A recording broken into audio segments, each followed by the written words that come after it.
साखर न घालता तयार केलेली ही खीर बघा. अशी छान दाणेदार ही खीर तयार झालेली आहे.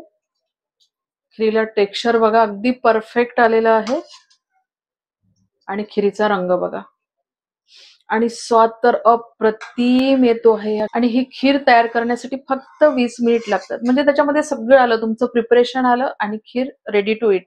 अगदी 20 मिनिटात ही खीर तयार होते. गूळ घालून तयार केलेली ही खीर आहे. या खिरीमध्ये आपण दुधाचा पण वापर केलेला आहे. पण तुम्ही बघू शकता खीर आपली अजिबात फुटलेली नाहीये. नाही खिरीचा रंग चेंज झालेला आहे. तर हे कसं, तर यासाठी तुम्हाला हा व्हिडिओ पूर्ण पाहायचा आहे आणि आवडल्यास एक लाईक नक्की द्यायचा. बरेच जण म्हणतील गूळ आणि दूध एकत्र नको, पण साखरही उसापासूनच तयार होते आणि गूळ सुद्धा उसाचाच तयार होतो की. आणि साखर तयार होण्याच्या आधी गूळ तयार झाला, त्याच्यामुळे पूर्वी जे आहे ते खिरीमध्ये गुळाचाच वापर करायचे. एक वेगळी टेस्ट आणि वेगळी पद्धत.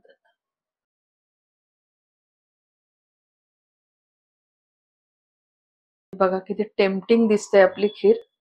नमस्कार, सुषमा जल्दीवल्दी रेसिपीज अँड सॅलड मध्ये सर्वांचे खूप खूप स्वागत. आणि तांदूळाची खीर तयार करणार आहोत, पण अगदी वेगळ्या पद्धतीने आणि वेगळ्या चवीची. साखर न वापरता आपण खीर तयार करतो आहे, पण खीर तेवढीच टेस्टी, सुपर अँड डेलिशियस तयार होते आणि अगदी दाणा आणि दाणा खिरीमधला दिसणार आहे. त्याच्यामुळे व्हिडिओ जो आहे तो शेवटपर्यंत पहा. आपण रेसिपी बघूया, पण त्याआधी जर तुम्ही माझ्या चॅनलवरती नवीन असाल किंवा अजूनही माझे चॅनल सबस्क्राईब केलं नसेल तर प्लीज चॅनलला सबस्क्राईब करा. रेसिपी आवडली तर जास्तीत जास्त लाईक करा, शेअर करा. तसेच बेल आयकॉनला पण क्लिक करा, जेणेकरून माझ्या नवीन व्हिडिओची नोटिफिकेशन पहिल्यांदा तुम्हाला येतील. रेसिपीला एक लाईक नक्की द्या आणि चला पटकन रेसिपी बघूया. इथे मी रोजच्या वापरातील अर्धा वाटी तांदूळ घेतलेला आहे, जी आपली नॉर्मल स्टँडर्ड साईजची वाटी असते ना त्या वाटीने. तुम्हाला जर मेजरिंग कपाने पाहिजे असेल ना तर हे पाव कप आहे.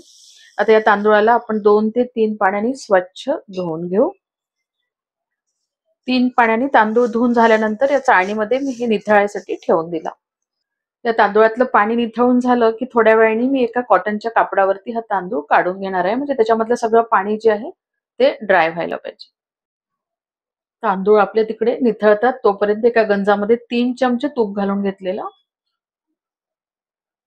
आता या तुपामध्ये काजू, बदाम, पिस्ता आणि अक्रोड याचे मी असे छोटे छोटे काप करून घेतले, ते टाकून घेऊया. इथे काजू, बदाम, पिस्ता तुम्ही तुमच्या आवडीने घालू शकता. तर साधारण 4-5 काजू, 4-5 बदाम, 2-3 अक्रोड आणि 2-3 पिस्ता अशा प्रमाणात मी ते घेतलेले आहे. इतकासा सोनेरी रंग येईपर्यंत या तुपामध्ये आपण याला परतवून मंद आचेवरतीच हे परतवून घ्या, म्हणजे छान खमंग हे परतले जातात.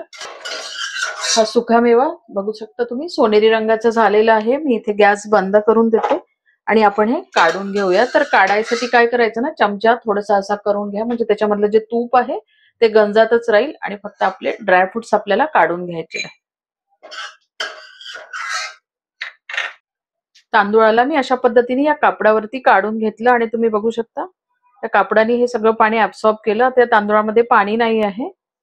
या तांदूळाला आपण आता या मिक्सरच्या पॉटमध्ये टाकून देऊ आणि याचा आपण जाडसर रवा तयार करून घेऊ. मध्ये मध्ये चेक करून याचा रवा तयार करून घ्यायचा. मी हा रवा अशा पद्धतीने बारीक करून घेतला. इतका जाडा हा केलेला आहे, तर तुम्ही याच्यापेक्षा बारीक पण करू शकता. त्याच गंजामध्ये मी गॅस ऑन करून दिलेला आणि हा संपूर्ण रवा आपण या तुपामध्ये घालून घेऊ. मी त्याच्यामधलं तूप काढलं नाहीये, सुरुवातीलाच कमीच टाकून घेतलेलं. 3 चमचे फक्त तूप होतं आणि थोडंसं तूप आपल्या खिरीला पाहिजे, त्याच्यामुळे खिरीला स्वाद छान येतो. या रव्याला मीडियम टू लो फ्लेम वरती असं खरपूस आपण या तुपामध्ये भाजून घेऊ. एक हलकासा त्याचा रंग चेंज होईपर्यंत त्याला आपण भाजून घेऊ. तुम्ही बघू शकता याचा हलकासा रंग चेंज झालेला आहे, थोडासा सोनेरी रंगावरती हा आलेला आहे. आता गॅसची फ्लेम इथे एकदम स्लो करून द्यायची. स्लोच होती तशी फ्लेम.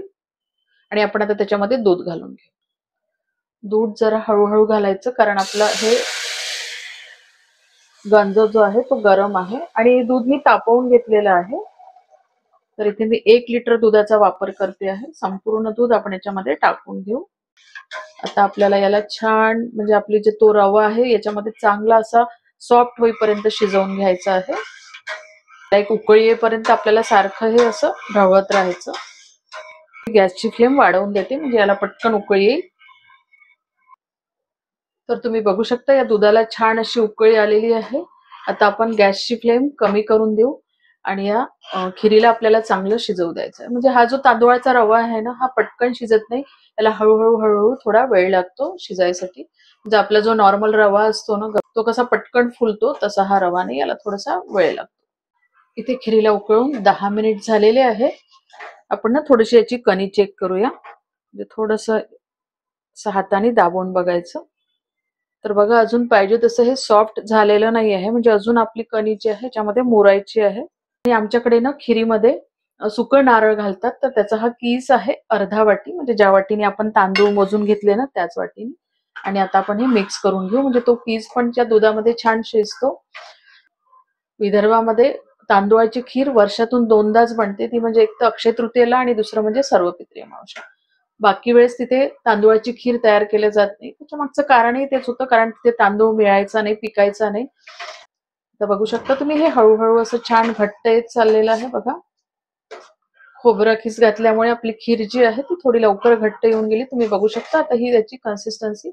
आपण परत एकदा चेक करूया की आपला जो रवा आहे तो छान फुलला की नाही, किंवा छान असा त्याच्यामध्ये दुधामध्ये शिजला की नाही. तर परत दाबून बघूया. तर आता छान दबल्या जातो आहे, म्हणजे आपला रवा जो आहे त्याच्यामध्ये छान फुलला आहे, मस्त दूध ऍब्सॉर्ब करून घेतलेला आहे. आणि तुम्ही बघू शकता दाणा बघा दाणेदार दिसते आणि छान अशी रवाळ मस्त दाणेदार आताच दिसायला लागलेली आहे. ते खीर शिजायला 15 मिनिट लागलेले आहे, म्हणजे आपल्या तांदूळाचा रवा त्या दुधामध्ये शिजायसाठी. आता मी इथे गॅस जो आहे तो बंद करून देते. आणि आता आपल्याला याच्यामध्ये गोड घालायचा आहे. वेलची आणि जायफळाची पूड आहे, तर अर्धा चम्मच घालून घेते. गूळ घालून खीर करतो आहे, तर त्यासाठी मी इथे 1 वाटी गूळ घेऊन घेतलेला, गुळाला चिरून घेतलेलं. आणि आपलं अर्धा वाटी तांदूळ होतं ना, तर त्यासाठी मी 1 वाटी गूळ घेतलेला. इथे तुम्ही गुळाचं प्रमाण कमी अधिक करू शकता. आणि त्यात अर्ध्या वाटीला थोडंसं कमी पाणी घालून घेऊ.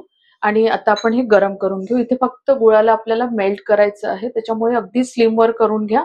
आपल्याला कुठलाही पाक तयार करायचा नाही आहे. गॅसवर ठेवायच्या आधी थोडंसं फिरवून घेऊ आणि मध्ये मध्ये थोडंसं फिरवत राहायचं, म्हणजे गूळ खाली लागणार नाही आणि पटकन तो विरघळून जाईल. इथे गूळ जो आहे तो विरघळला आहे, पण पूर्णपणे विरघळायचा आहे. पण मी उतरून घेतलेलं, कारण खूप जास्त वेळ ठेवलं असतं ना तर ते घट्ट आलं असतं. कारण आता हे ते गरमच आहे, तर हळूहळू राहिलेला गूळ जो आहे तो विरघळून जाईल. आणि याला आपल्याला थोडंसं थंड होऊ द्यायचं आहे. गुळाचं पाणी पण थंड झालेलं आहे, तर आपण हे पाणी आता त्याच्यामध्ये टाकून घेऊ. तर मी हे गाळून घेते. गुळामध्ये कचरा असतो, म्हणून हे पाणी आवश्यक तुम्ही गाळून घाला.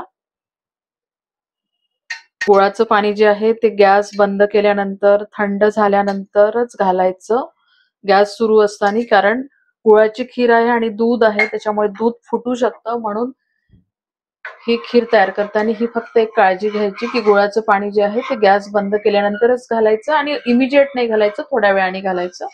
आणि गुळाचं पाणी पण थोडंसं थंड होऊ द्यायचं. आता आपण हे व्यवस्थित मिक्स करून घेऊ.